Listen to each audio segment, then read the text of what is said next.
Hi, and welcome to Simplifying Sustainability. I'm Donal, founder and CEO of ENSO.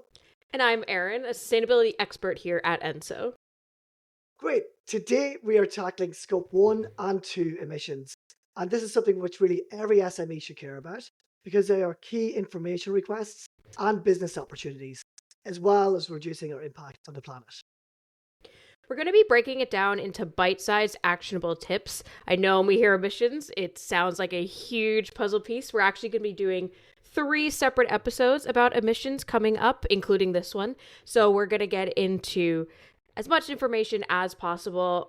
And as always, we're going to keep things practical and relevant to you as businesses. Yeah, great. So look, by the end of this episode, you'll understand what are scope 1 and 2 emissions, and then how to calculate them. And finally, what are the practical tips to help you get started? What are those easy wins to really help you get momentum going? Okay, so let's get started, Erin. Whether we're talking to businesses or working with them directly, emissions comes up all of the time. And whether people are getting started in that journey or they're already on the way through it, let's just start off with why is it important for businesses to really think about this and start looking at emissions? Yeah, absolutely. So the climate scientist in me is very excited to answer this question in terms of our responsibility with dealing with the climate crisis. As businesses, we do have power to take action to reduce our emissions now, which is more critical than ever. So really quick climate change crash course.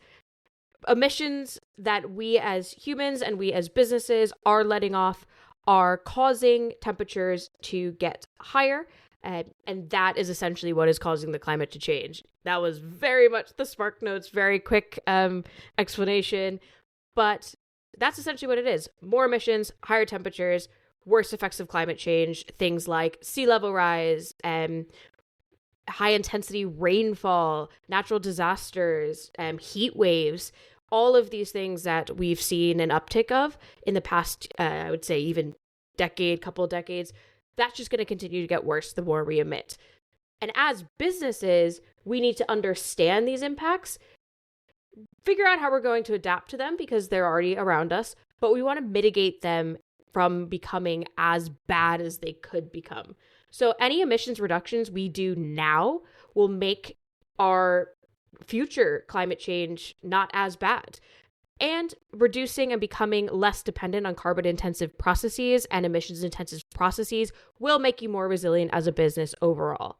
So just to kind of quickly sum that up, we need to reduce emissions to stop the worst impacts of climate change, to continue to be resilient as businesses and ensure that we can continue to do business in the years to come, which is definitely the goal. And many SMEs that we talk to about emissions, they get a little bit overwhelmed, fairly so, when you hear, let's start talking about our emissions, let's measure them, let's talk about reducing them, because it's very hard to know where to start and what to focus on first. Donal, I'm curious if you have any suggestions on where our listeners could get started. Yeah, well, you're very right. That is one of the first questions that comes up all the time. And look, there's a reason why we're talking about scope 1 and 2, especially a lot of the businesses we're working with, they're in that SME category. So firstly, if they're being asked for data from some of their bigger customers or within their supply chain, if they're looking at tenders and they're actually responding to some of these questions, a lot of the time, this is only looking for scope 1 and scope 2. And the reason for this is because, they know that looking at scope 3 is a huge undertaking. And like you said, we'll talk about this in our next episode. But scope 1 and 2 is a lot easier to manage, a lot easier to measure, and it's a perfect place to start, both from an impact and a reporting point of view. Yeah, absolutely. Completely agree. And actually, this is a great transition for me to jump into explaining what we mean when we say scope 1, 2, and 3. I think so, yeah. I think that's a great place for us to start. We've got this framing of why from an environmental standpoint, and then why from a business standpoint. You're going to need this information. So, very quick breakdown of what we mean when we say scope 1, 2, and scope 3. So, when we talk about emissions as a business, there are so many parts of our business that have related emissions. We needed to break it down into a couple different categories.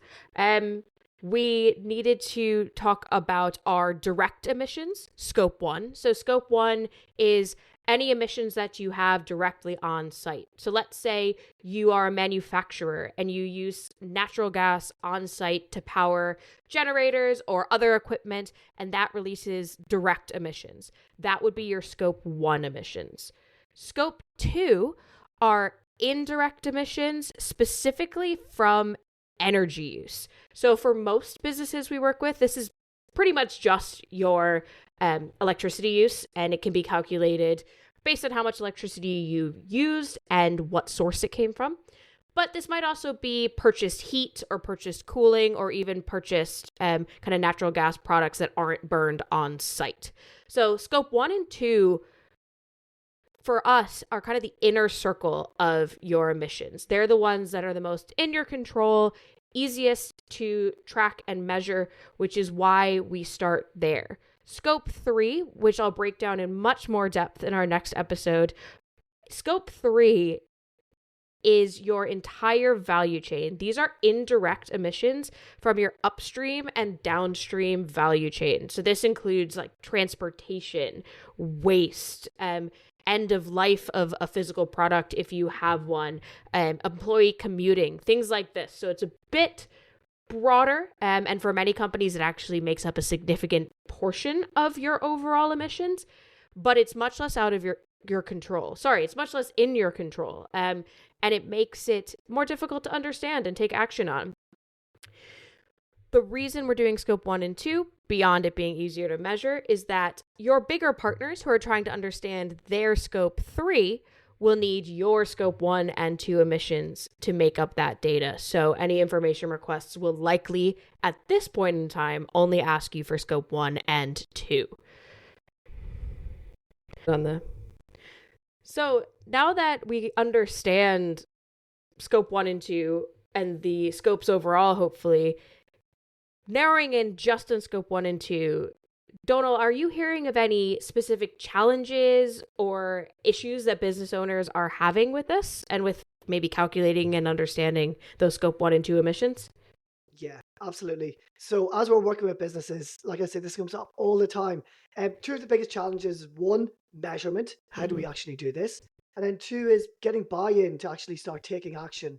So I think businesses, a lot of time they have a bit of a step back when you hear about it because they think it's going to cost them money. They think it's going to take up a lot of time. Do we have the resources to do this? So it's that internal buy-in to actually get action and be taken. And actually, when you look at both of them, they're quite resolvable in each case. So firstly, when we look at measuring, businesses are just unsure how to do this. They don't have a system in place. Some of the businesses that are on their journey that we started working with have an Excel spreadsheet that we've seen. They have different methods of doing this.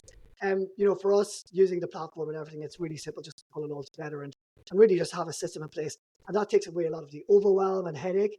So I think that's a really big, an important step and really takes away a lot of the friction for businesses.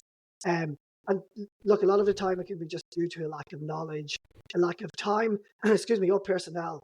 So like we've talked about before, when businesses are starting this journey, most times there's nobody responsible for taking action or for actually, running all of this. So having that person in place, we help do that and help work with that person and get that measurement structure in place. And then when it talks to actually breaking down the barriers, getting that internal buy-in, we firstly show how easy it can be, show, how frictionless it can be, and then just show the benefits. First, on two sides. One, you can save energy, you can save money, you can make your processes more streamlined and start reducing those energy bills. So that immediately starts getting interest from decision makers. And then the other side of the coin, where you're looking at this, can feed directly into reporting, make you a better supplier, and help you hopefully win some new business. Yeah, absolutely. I'd love to dive even a little bit more into those two challenges, particularly in terms of actual calculation of scope 1 and 2 emissions. Even for me, I've taken a lot of time looking at carbon accounting. I created the carbon calculator on our own platform, looked at a lot of different carbon calculators. It's difficult, and we're all still learning a lot about carbon accounting. So there's changes that happen in that methodology all the time. I would highly recommend just getting started. pull the information you do have, pull your energy bills, start there. You can always update emissions factors, which are these multipliers that we can use to understand how the amount of, say, natural gas you use, how that translates to emissions. And those can be changed, but getting your processes in place and understanding the general way that it works is really key. And particularly with scope 1 and 2, it's simple enough. All it is how much did you use of this resource times that emissions factor I just mentioned, and that's it. As long as you are in the right units, which is always a fun thing to check. But yeah, that's really as simple as it is with scope 1 and 2, because you're getting that information directly from your operations. So yeah, absolutely. And you're really right. And I think that's another, I suppose, barrier or challenge when people come to this. There's such a huge volume of information and different methods and different ways of doing it. That can be hugely overwhelming and actually just put people off and stop them taking that action.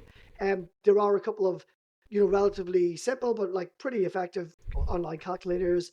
The Irish government have the Climate Action Toolkit, which is, a nice way to sort of get moving, start seeing what, if you're using X amount of energy, which you can easily get from your bills, what is the emission factor? It does all the calculations for you. So Completely. that's quite important. We're a member of the SME Climate Hub as well. They've got their own online tools. So definitely worth checking out. Yeah. Of course, our own platform as well. We help you look at your energy and waste and water and everything else aligned with the greenhouse gas protocol emission factors. Yeah, exactly. And actually do have to give a quick shout out to SME Climate Hub. They recently updated their carbon emissions, and you pick a calculator based on your business size. So it gives you more accurate calculations. I went through it a couple days ago just for us at ENSO, and I think it actually gave us a much more accurate number. So that was really exciting to see. I will definitely be diving into that methodology for our own calculator and to learn a bit from what they did. And that hits on a really important point with emissions. We're all learning from each other. This is something that there are experts in, and we want to make sure we take advantage of that really good information. But even those experts are learning and evolving in this space. So we will be here with you to learn and evolve and figure this all out. But it's really all about having the information to start that conversation and having this information, or even a plan to gather it, to start gathering it, that is well thought out and easy to understand, easily doable, whether it's just gathering the information for one of those calculators or for the ENSO platform, whatever it might be.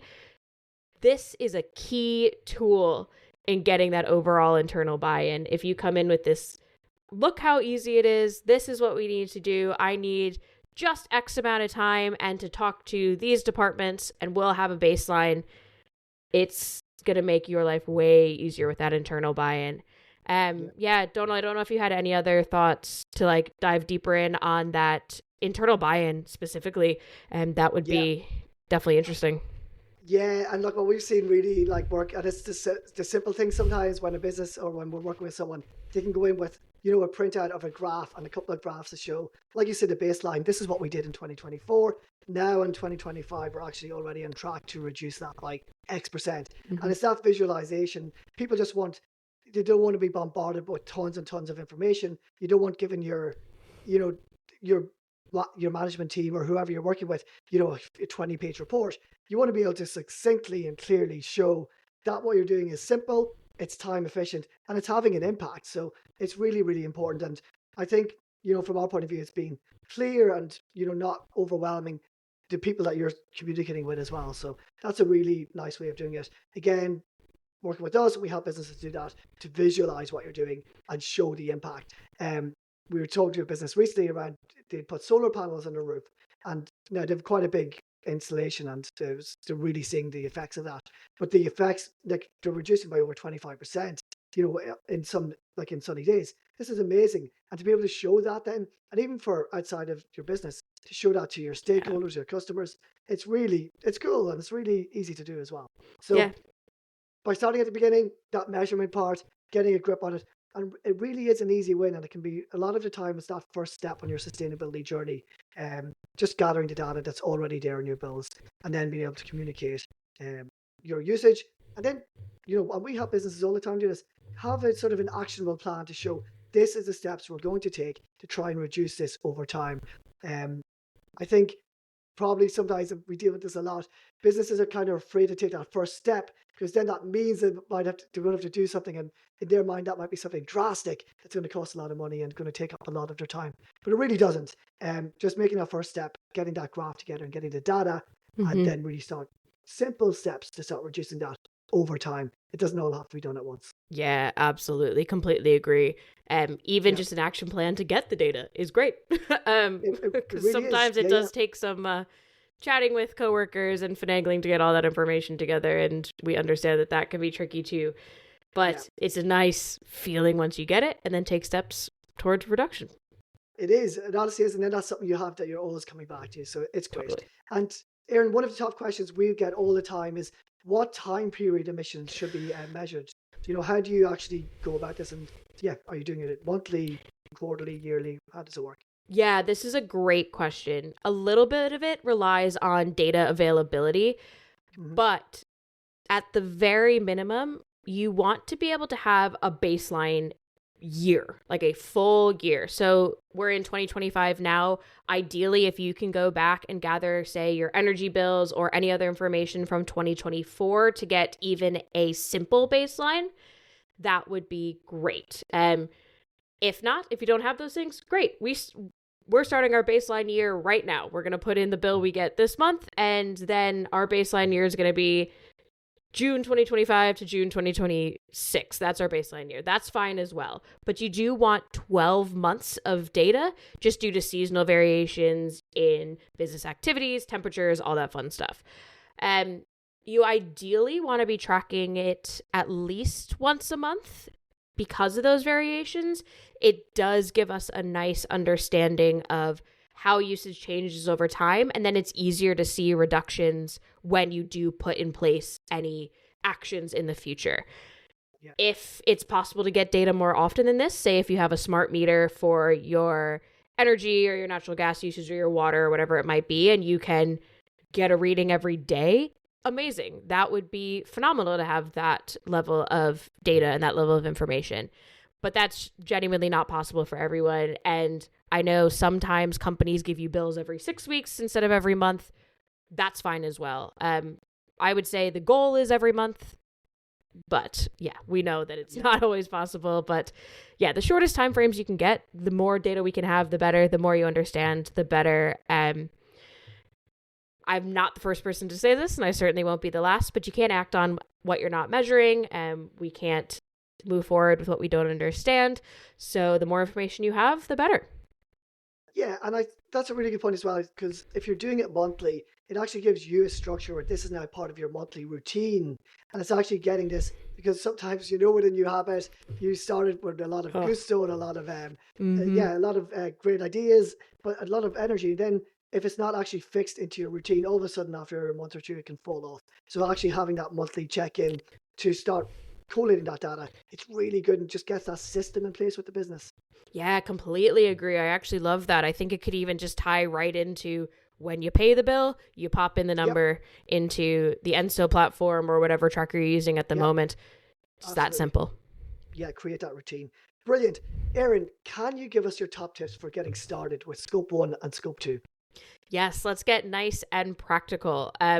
My first step for any emissions tracking or even tracking of a specific resource would be an organizational map. Map your organization and your use of energy, your use of any fuels on site, purchase energy, anything like that, anything that goes into that Scope 1 and 2 definition.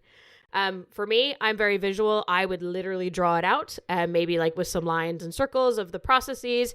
If you prefer a list, whatever works. Map out all of the energy use and all of the emissions creating processes in your business. So for us at ENSO, we're looking at Scope 1 and 2 being very small because we don't really have a physical space, but it would really be things like energy use would probably be our biggest part of our Scope 1 and 2 emissions. So that would be what our map would look like. Our Scope 3 would be much more interesting, which we'll talk a little bit about in the next episode, which is going to be true for most people, actually. But so yeah, once you have this map, what's great about it is it will be useful for all of your sustainability needs. So this is not a use it once and leave it. This is a map you'll have and you'll be able to update and use on your sustainability journey. Once you have that, document your methods. Be clear about how you're calculating your emissions. You're going to have a number and people are going to ask you how you got to it. If you're on the ENSO platform, we have a document with that methodology, so you don't have to do that yourself. Other carbon calculators will be the same. They'll have their methodology, or they'll say it's in line with something like the greenhouse gas protocol. So that will be, easy enough as well. But you just definitely want to be keeping up to date with that. And then finally, speaking of keeping up to date, make sure you're continually monitoring and keeping everything, up to date and ready to go when you're asked for it. It's much better to input, as Donal said, one piece of information a month in your monthly routine than having to go back, dig through it at the end of the year for some kind of report. Great advice, Erin. Thank you very much. I think that is a really good way for people just to get started and get the ball rolling. And this really is not a difficult process once you get moving. So thank you for that. No, and it's actually really interesting. I think you'll learn a lot more about your business beyond just the emissions side. You'll learn to be more efficient overall, which saves money, time, and work hours for people as well, making everyone's lives easier. So there's a lot to be gained from looking into your scope 1 and 2 emissions and your own processes. Yeah, especially I really like that idea of mapping your organization, because a lot of the time people are just in their own silos, or they're just looking at it, not as a, as at the full scope of what their organization is. So you can, outside of sustainability, you'll even find that will benefit, and you'll actually absolutely figure out other problems. Yeah, seriously, it's really, really useful. We've done it with many businesses for many purposes, and it always comes back around. So as a final thought from this episode of looking at scope 1 and scope 2 emissions, for me, really, it's understanding and working to reduce your scope 1 and 2 emissions. It's not just good for the planet, it's good for your business too. You have the most control over these scope 1 and 2 emissions, meaning they're the easiest to measure and the easiest to take action on.